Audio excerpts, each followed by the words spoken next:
Donald Trump कमला Harris को हराकर वापस 4 साल के बाद अमेरिका की सत्ता में आ गए हैं और अब वो अमेरिका के 47वें राष्ट्रपति बनने जा रहे हैं। इस चुनाव में डोनाल्ड ट्रंप को 50.9% वोट मिले हैं, वहीं कमला हैरिस को 47.6% मतों से संतोष करना पड़ा है। इलेक्टोरल कॉलेज में ट्रंप को 295 और कमला हैरिस को 226 वोट मिले।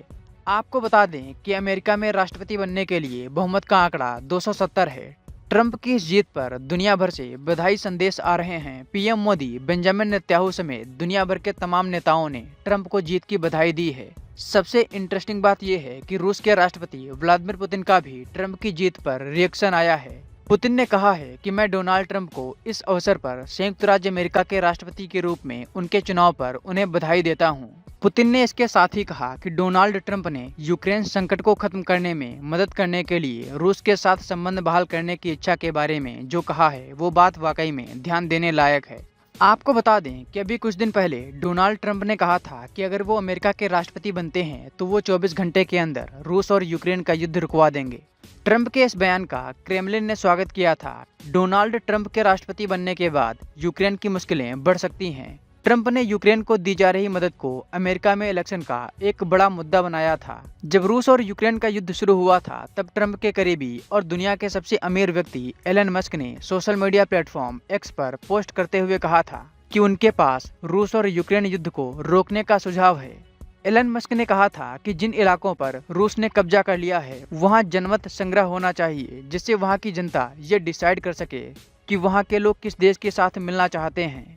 एलन मस्क ने इसके साथ ही कहा था कि क्रीमिया, जिस पर रूस ने 2014 में कब्जा कर लिया था, उसको भी रूस का हिस्सा मान लेना चाहिए और यूक्रेन को आगे से निष्पक्ष रहना चाहिए। यानी ना तो वो नाटो के पक्ष में जाएगा और ना ही रूस के। एलन मस्क के इस प्रपोजल पर यूक्रेन ने कड़ी आपत्ति जताई थी और यूक्रेन के राष्ट्रपति व्लादिमीर जेलेंस्की ने सोशल मीडिया प्लेटफॉर्म एक्स पर पोस्ट करते हुए कहा था कि एलन मस्क यूक्रेन के साथ हैं या रूस के।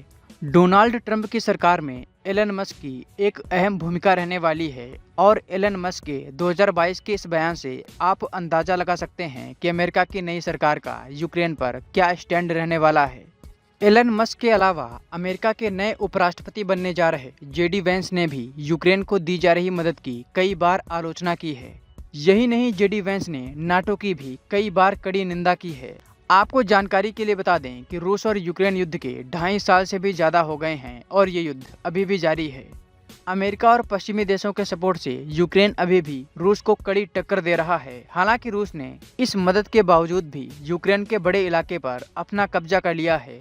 यूक्रेन के बखमुत और अवदिविका जैसे बड़े शहर इस समय रूस के कब्जे में हैं और रूस लगातार यूक्रेन में आगे बढ़ रहा है।